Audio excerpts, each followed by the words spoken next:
Just joined the board of an incorporated society and don't know what to do? Well, there's a new book out to give direction to new directors, and I'm joined by its author, Pierre Woolridge. Well, firstly, why write a book telling people how they should? I mean, these are people who might be on school boards. What sort of organisations are we talking about? Well, I guess we're sort of looking at people in incorporated societies, not-for-profits. When I started out, there was very little about boards and what to expect. And even now, there's very few, if any, books that are New Zealand specific about corporate governance, and in particular on not-for-profits or incorporated societies. So when I was asked a few questions about someone who was thinking about going on a body corporate, about what it all mean, I thought, well, probably now's the time to write a book. Having read through it, I mean, you seem to... one of the things is you do note that occasionally there are people who join these organisations and they do it because they think it's going to be a great experience for them, add to their CV. But that's not why you should join, right? No, that should be the last reason you should join. You should join because you want to contribute to the success of the organisation you're joining the board for. So it's not about you. It's about what skills and knowledge can you bring to the board that will help the organisation do better, I suppose. But does it mean that you need to have a specific skill? I mean, for instance, if you look at a board of trustees at a school, any parent, I guess, with an interest in their children's education and the like, they're fine to go on a board, or do you need specific financial skills or marketing skills or what? Well, it depends what the board's looking for. The board already exists, so it may be looking for just one or two skills, or maybe interested in knowledge. It may be interested in the sector knowledge you got, but may not be interested in the sector knowledge. It may want a sort of a person who's got a broad view of things, who can take a helicopter view and whose values align with the organisation.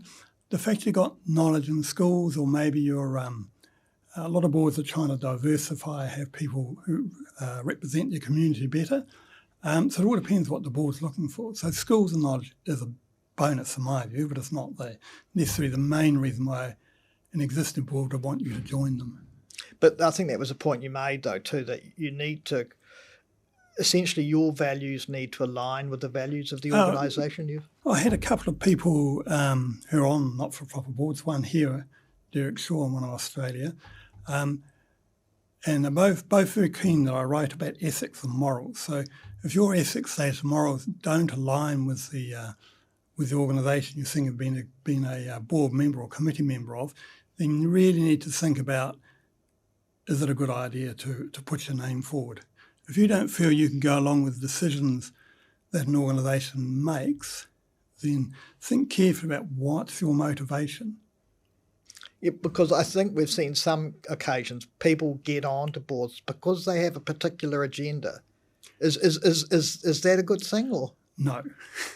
I've seen that occur, and it leads to problems because they're basically one-eyed. They think they're here to push a particular wheelbarrow, but really they're there to further the organisation's interests, not their narrow sector interests. So for some people that's a problem, and it causes grief on boards. And I guess also the distinction between governance, which was what boards, and management, and how often does that line get crossed because people don't understand the difference? Yes, I think it's a major problem. Some people may have come from a management background and think they know everything, but really you've got to take a helicopter view. You've got to be an overview person.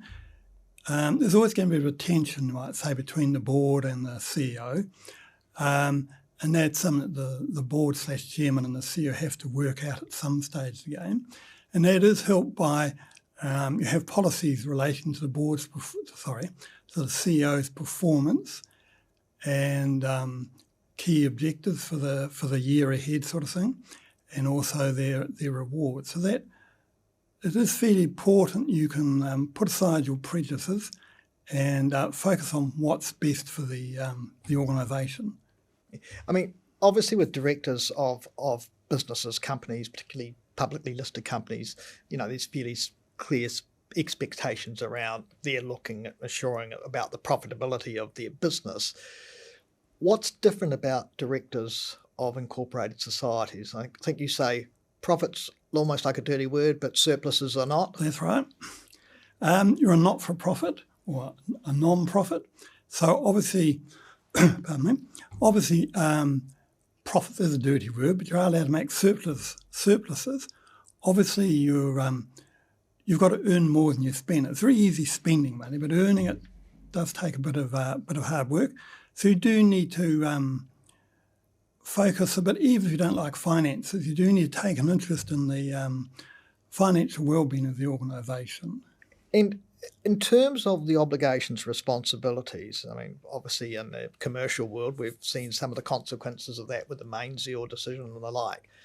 What are the consequences that directors of, not-for-profit organisations need to think about, and the changes that have come to the legislation? What do they put added obligations onto these directors? Yep, they sure do. The new changes come into effect in this October the 5th. One of the things which is probably prudent you should be doing anyway, but a lot of committees and boards don't do, especially the small ones, is have a register of interest or conflict, so that when a decision's made that you may have some influence over, or your spouse or your relatives may have some influence over, then that's declared. Then the board can make a decision at the time. So that's whether it's material or not. So that's mandatory. If you're over a certain size, you now must have an audit done, whereas in the past it's relied on the Constitution. So there's quite a few changes. The new Act, about 3 times the size of the existing Act, which is a fairly light read at 29 pages. So it's the new Act's requiring corporated societies over the next 2.5 years become more aligned with the corporate world, with the financial authority markets having a view, and as I say, auditing of accounts over a certain size. How many people do you think are aware of their obligations when they join these boards and committees? Well, I suspect very few.